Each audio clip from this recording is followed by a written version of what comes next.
gye buvuddeko oli wakatambi kababaka ba Parliament akalabibwako nga bakola dduyiro wakati mu kakiiko mu ggwanga Uganda. Abantu bazze bakubirizibwa okukola dduyiro okwewala endwadde ezitali zimu. Kati n'akakiiko ka Uganda Olympic Committee nga kayita mu kakiiko aka Sports for Social Development Commission batandise okubangula bannansi naddala abakola mu gym ez'enjawulo n'ebyemizannyo mu bitundu by'eggwanga bitali bimu ku ngeri gye basobola okubangulamu abantu ku mugaso gw'okukola dduyiro. We came up with this initiative to try to ward off or fight non-communicable diseases in the community.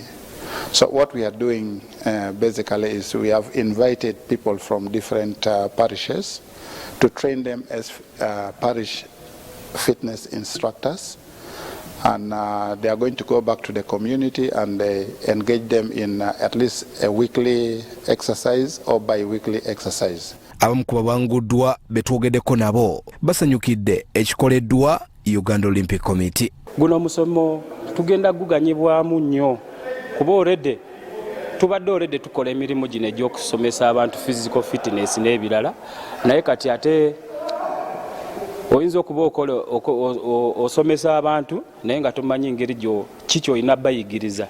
Naye kati wano we baba bakwadde guideline oba engeri gy'olina okuyigirizaamu abantu kiki balina okukola okusinziira ku bulamu bwe baba batambulirako.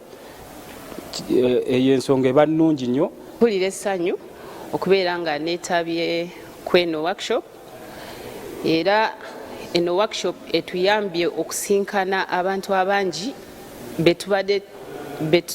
people whom we didn't know. We are able to interact abantu abalala bava eggulu, abalala bava Soroti.